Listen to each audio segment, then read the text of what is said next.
Thank God it's you. Today's part 2 of our bug out bag tutorial. Today we will be going over the books and entertainment part of our bug out bags. As you can see here, we have lots of books and different boxes full of magical things. We'll start off with one of Roger's items. This is a hand crank radio. These are good because you can get the weather and time, all for all with sustainable power. This is good to have on you. And also, you can charge your cell phone with this, or any device with a micro, a USB drive, whatever, charger. You can have an alarm on there, and there's also a flashlight that's actually pretty bright. We used it, and it was pretty bright, yeah. The next thing on the list, we'll call this the journal part of it. Here we have a recorder and my journal. With these, you write down your notes and thoughts, or record your notes and thoughts into them, so you have a place. This keeps your mind stable in times that the world's probably not. Yeah, and also, little fun.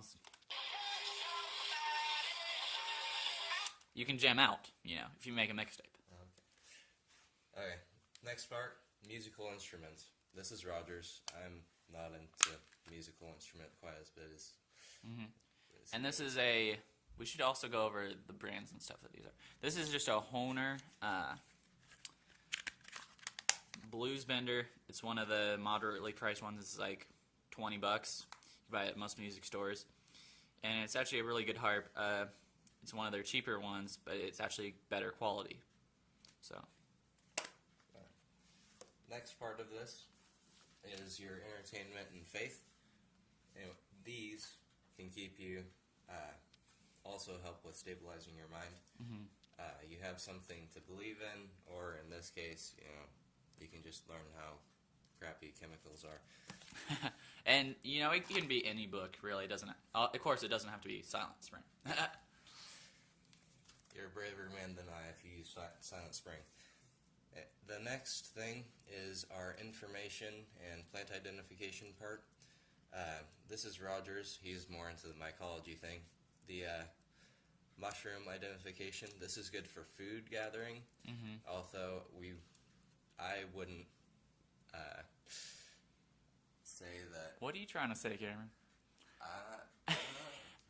I wouldn't say that mushrooms would be the best idea for a food source. They're a good source of protein, and some mushrooms can be used as a fire source and medicinal purposes. Of course, you can't find some mushrooms all year round, so you have to find usually other meat or sources of protein. But real quick, this book is actually a really good, quick picture identification guide. You see a mushroom, match the picture, and then read the characteristics, and if it matches, it probably is a mushroom. Alright. Next thing is the pamphlets and maps. This is Roger's again. That goes with mushroom identification. And the maps, you usually want to get a map of the local area. This is a topography map. This is, you can see all the landscape of the area, and you can see all the creeks and some of the roads.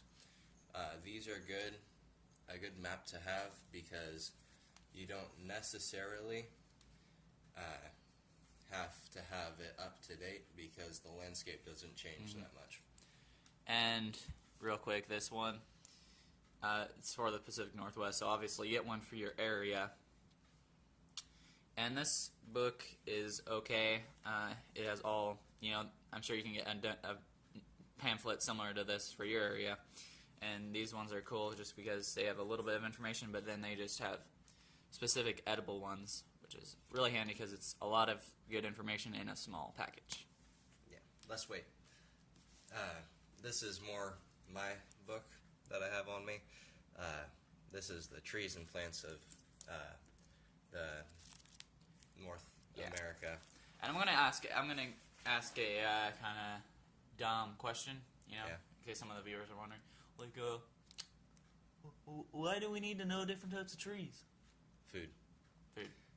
You wouldn't think that trees, like pine trees or Douglas firs, are a good source of food, but actually Douglas firs, the green needles that come out in the springtime, the light green ones, those ones can be boiled in a tea or eaten raw, and they have more vitamin C than an orange stored in their needles, which Wow. is very good. That is really good. And last off, you have your survival book section of your bug out bag. I enjoy this one because there's another plant identification part in here, but there's lots of stuff on how to build shelters and how to get how to start fires. And this is one. Is this one of those books that you can use pretty much anywhere? It's Yes. handy? Yeah. Cool. Well, probably anywhere there's a woods. Yes. Wouldn't be so good for the desert, I guess. All right, and that concludes this.